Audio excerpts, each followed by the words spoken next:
नमस्कार,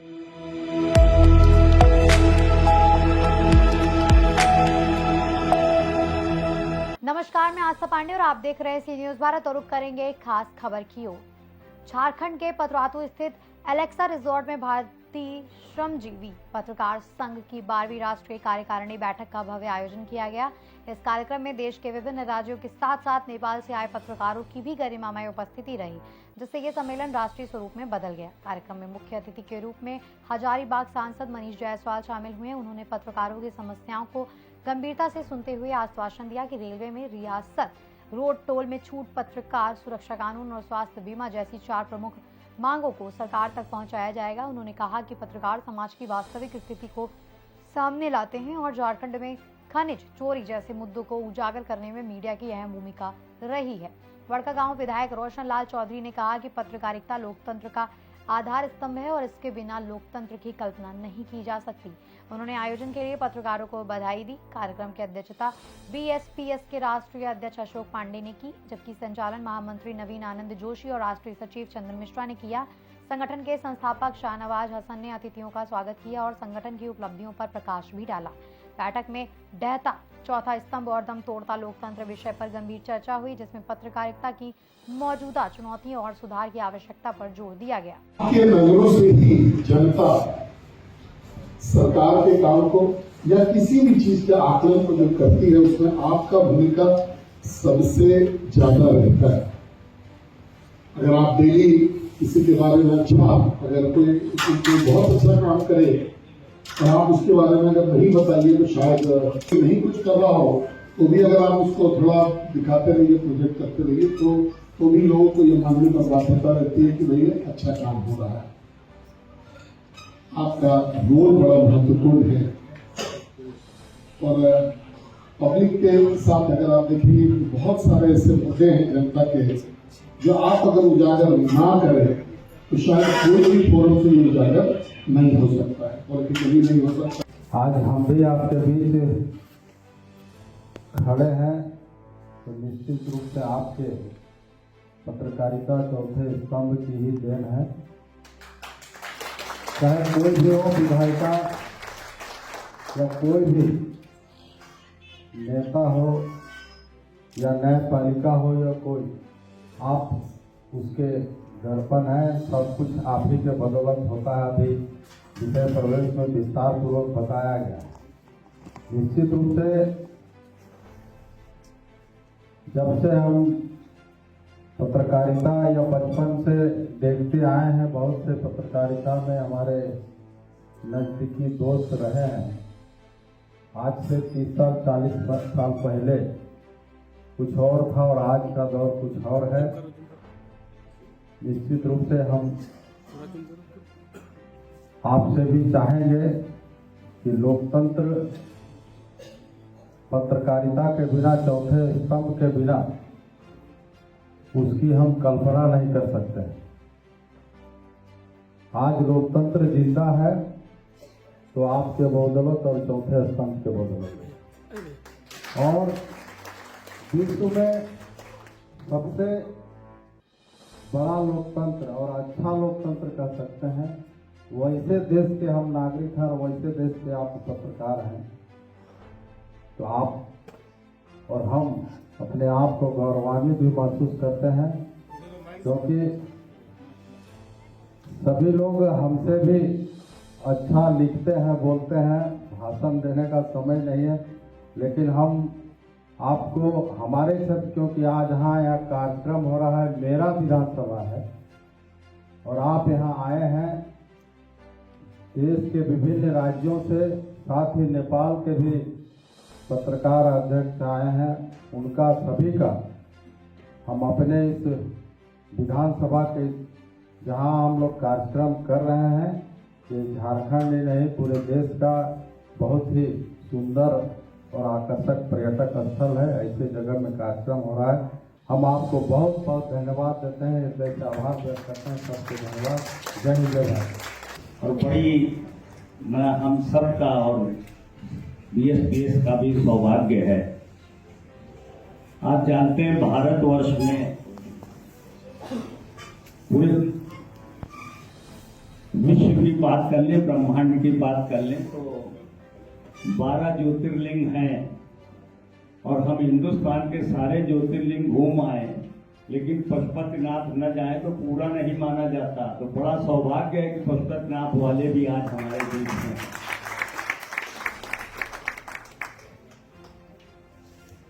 दूसरी सौभाग्य की बात है कि इतना प्रकाश तो यहाँ है ही, लेकिन रोशन जी हमारे बगल में बैठे तो ये प्रकाश कई गुना हो गया है।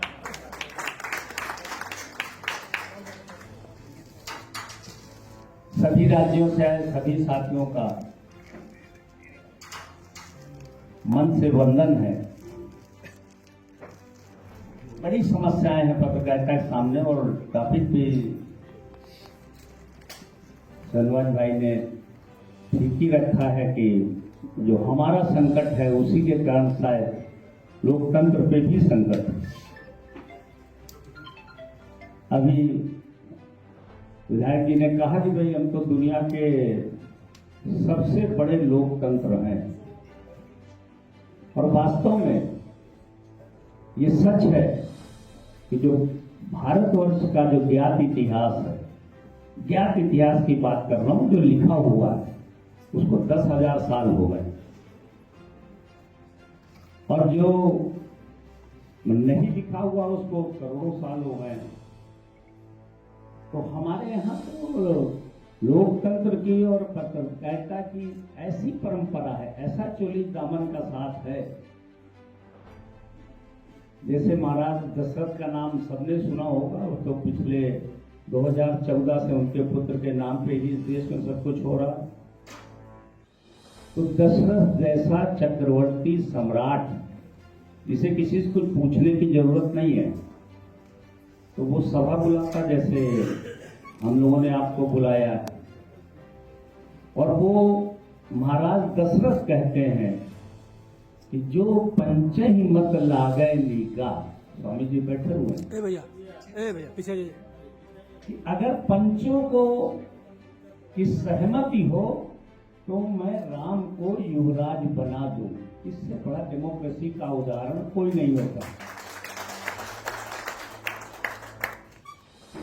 पंचों की सहमति के बाद उन्होंने कहा भाई ऐसे काम चलेगा नहीं, जिस आदमी की सबसे ज्यादा जरूरत है उसको बुला ले, उससे पूछ लो ये ठीक रहेगा कि सही रहेगा कि गलत। और वो है हमारे पत्रकार शिरोमणि नारद जी, उनको तो बुलवाते हैं सम्मान के साथ और कहते बताओ राम को युवराज बनाए कि नहीं। नारद जी प्रधानदर्शी उन्होंने सम्मान होता कि क्या होने वाला है।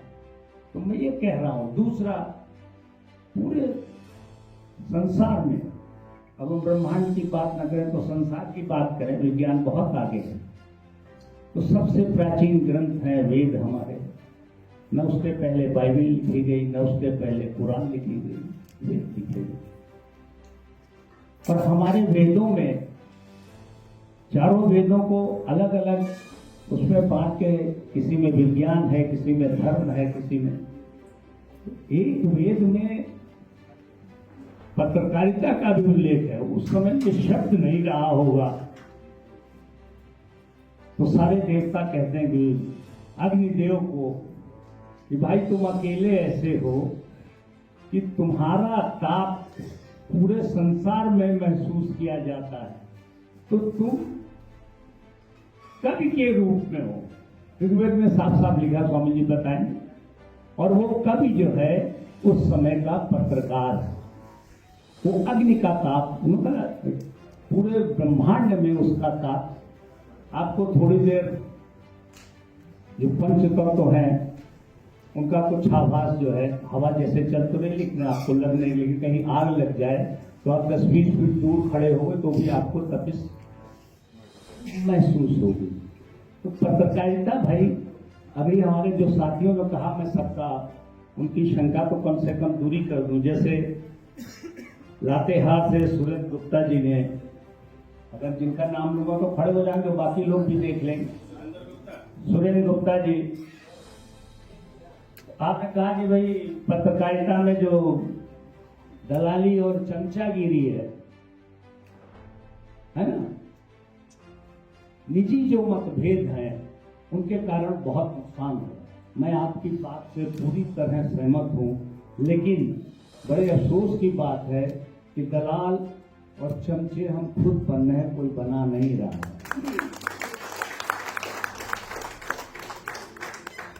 कोई आपको नहीं बनाता है, कोई नहीं कहता कि हमारी चमचागिरी हो, चाहे मुख्यमंत्री हो, प्रधानमंत्री हो, कोई भी हो। जनप्रतिनिधि की बातचीत का मौका हो, चाहे बजट भाषण हो, चाहे विधानसभा हो, चाहे कहीं भी हमें एक अलग से स्थान दिया जाता है, तो हमें उस स्थान का मान रखते हुए अपने आचरण भी उसी तरह से बनाना चाहिए। अभी मुझे थोड़ा सा खेद ये लगा कि संचालन करने वाले चंदन मिश्रा जी को बार बार हमें बोलना पड़ रहा है कि आप अंदर आ जाएं, आयोजन चल रहा है। मित्रों, हम में से ही खामियां जब हम ही लोग पैदा करते हैं तभी दूसरों को मौका मिलता है हमें उंगली बताने का, अन्यथा हम तो खुद दूसरों में से मीन मेख निकालने वाले, दूसरों के आचरण को सुधारने वाले व्यक्ति होते हैं। तो हमें अपने उस मान सम्मान का, जिसके लिए हम बने हैं, जिस पत्रकारिता के प्रोफेशन में जो पुण्य कार्य है, क्योंकि दुनिया में सबसे बड़ा मैं समझता हूं कि पुण्य कार्य वो होता है जो उसके नागरिकता के, उसके मूलभूत कर्तव्यों को जगाने का काम हम करते हैं। और जनमत में सबसे बड़ा जो एक संविधा होती है वो हम लोगों की ये होती है कि हम अपना जो पूरा जीवन लगाते हैं। आप देखिए, सब प्रोफेशन की एक न एक सैलरी है, स्ट्रक्चर है, उसको अपने हर जगह उसके एक अलग से नॉर्म्स बने हुए, लेकिन पत्रकारिता ऐसा विषय हो गया है कि उसमें हम लोगों की कोई सैलरी स्ट्रक्चर नहीं है।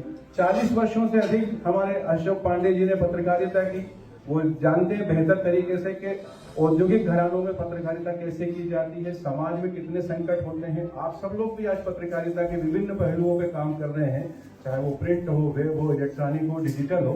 तो आप लोगों ने जो संघर्ष का पथ चुना है वो चुना आपने स्वयं है। अब उस पर हमें इस तरह से चलना है कि हमें कोई भी, मतलब किसी भी व्यक्ति को, आप कहते हैं ना कि सीख देने के लिए बहुत लोग मिल जाते हैं, तो वो हमें सीख देने का अवसर न ढूंढे। ये ना कहें कि पैकेज के लिए पत्रकारिता करते, ये ना कहें कि ब्लैकमेलिंग के लिए पत्रकारिता करते। तो हमें खुद को, अपने आप को अपडेट करना पड़ेगा। जहां कमियां हैं हमें अपनी आचार संहिता स्वयं बनाना है। तो जब इस विषय की बात आती है तो मैं यही कहता हूं कि जब ये सब्जेक्ट बनाया गया था, ढहता चौथा स्तंभ और दम तोड़ता लोकतंत्र, इस विषय को हमने डिस्कशन में लिया कि इस पर क्यों बात की जाना चाहिए। जब लोकतंत्र की बात होती है तो पत्रकारिता में सबसे उन्नीत काम पत्रकारिता का होता है। तो पत्रकारिता को चौथा स्तंभ किसी ने घोषित नहीं किया, लेकिन इसको सब मानते हैं। बताइए, जिसे घोषित नहीं किया उसे मान सब रहे हैं, चाहे वो आपकी कार्यपालिका हो, न्यायपालिका हो, व्यवस्थापिका हो। वो तीनों जो स्तंभ हैं इसको मानते जरूर हैं, लेकिन इसके लिए क्या करना ये कोई नहीं सोचता। इसके लिए हम स्वयं सोचते हैं। हम लोगों ने संगठन का निर्माण किसी दिशा में किया कि पत्रकारों का उन्नयन हो, उनका विकास हो, उनको वो सब बातें। क्या होता है कि दरअसल जब भी हम कभी किसी राजनीतिक दल के किसी व्यक्ति के बारे में कुछ लिखेंगे तो जाहिर सी बात है कि अभी आपकी हाल ही की घटना में यही झारखंड का उदाहरण है, जिसको लेकर के एक मंत्री जी ने बहुत आवेश में उस पत्रकार के साथ जो दुर्घटना हुई, वो दुर्व्यवहार किया, वो सबने देखा और उसकी घोर निंदा भी की। संगठन पहला था बीएसपीएस जिसने इस बात को बहुत दमदार तरीके से पूरे देश में उठाया। इसी तरह से कई छत्तीसगढ़ की घटनाएं होती हैं, मध्य प्रदेश में घटनाएं होती हैं। हर दिन पत्रकारों में जब भी घटनाएं होती है तो हम उसका बहुत माकूल तरीके से और बहुत दम से इसका मुद्दे को उठाते हैं। तो जब ढहती जब लोकतंत्र की व्यवस्थाओं में जब इस तरह की चीजें आने लगेंगी तो जाहिर है कि हमें अपने आप को न केवल आचरण से बल्कि अपनी योग्यता है, अपनी जो उपादेयता है, उसके साथ समाज में आना पड़ेगा। आज तीनों स्तंभों की जो भी उनकी कमियां हैं, हरकतें हैं, वो दुनिया देख रही है। किस माध्यम से देख रही है? आपके और हमारे माध्यम से देख रही है। हम दिखाते हैं कि जननेता क्या गलतियां करते हैं, हम बताते हैं कि अफसर कैसे, ब्यूरोक्रेसी कैसे भ्रष्टाचार करती है, हम बताते हैं कि न्यायाधीश ऊपर बैठता है डेस्क पे और नीचे उसके यहाँ पर किस तरह से छोटी छोटी तारीखों बढ़ाने के लिए पैसा दिया जाता है। सब देखते हैं, लेकिन लिखता केवल पत्रकार है। तो जो चौथा स्तंभ है वो स्वघोषित है और उसे किसी प्रमाण पत्र की भी आवश्यकता नहीं, लेकिन जब वो भी काम करता है तो उसके साथ वो तीनों वर्ग उसके खिलाफ खड़े हो जाते हैं। लेकिन आज हो क्या रहा है, जो पत्रकारिता का जो सेक्टर है, जो पत्रकारिता में जो हम लोग काम कर रहे हैं, हम एक आज मई दिवस भी है तो हम अकुशल और कुशल श्रमिकों की बात जब करते हैं तो पत्रकार इस तरह से इस वर्ग में आता है उसके पास कोई संगठित नहीं है। असंगठित कामगारों में असंगठित लोग जिस तरह से होते हैं, बैंकों की यूनियन कितनी स्ट्रांग है, रेलवे की यूनियन कितनी स्ट्रांग है, पत्रकारों की यूनियन स्ट्रांग क्यों नहीं है? इसलिए नहीं है कि हम खुद बिखरे बिखरे से हैं। हमारे साथ और भी 2 संगठन हैं, कई वो भी काम करते हैं, पत्रकारों के लिए भी काम करते हैं, लेकिन फिर वही बात आ जाती है कि वे किसी और की गोद में बैठ जाते हैं, हमें वो गलत बताते हैं, उन्हें हम गलत बताते हैं। तो हम लोग जब तक एक नहीं हुए थे या नहीं हो पाएंगे, ये जो असंगठित हमारा जो सेक्टर है, जो पत्रकारिता का है, वो इस बेहतर लोकतंत्र पे हमें किसी तरह से आंसू बहाने पड़ रहे हैं। और लेकिन मैं इस बात में फिर से सकारात्मकता ढूंढता हूं, क्योंकि हमारे पांडे साहब ने कई मुझे उदाहरण इस तरह से बताए कि आने वाला वक्त जो है वो सच्चे और अच्छे पत्रकारों का है। तो आप ये मान के चलिए कि यदि आप अपने जो भी आपके जिस भी कर्मों को आप कर रहे हैं, प्रिंट में कर रहे हैं, इलेक्ट्रॉनिक में कर रहे हैं, वेब पर कर रहे हैं, यदि आपने पत्रकारिता को उसके सिद्धांतों के साथ अपनाया है और आप अच्छी और सैद्धांतिक पत्रकारिता कर रहे हैं, तो आपको डरने की या भय होने की जरूरत नहीं है। रांची से सी न्यूज संवाददाता राजश्री अंसारी की रिपोर्ट। सम्मेलन में पत्रकारों ने एकजुट होकर अपने हितों की रक्षा और पत्रकारिता की गरिमा को मजबूत करने का संकल्प लिया, जिससे ये आयोजन ऐतिहासिक बन गया। फिलहाल इस खास खबर में बस इतना ही। बाकी देश और दुनिया की तमाम बड़ी खबरों के लिए बने रहिए सी न्यूज भारत के साथ।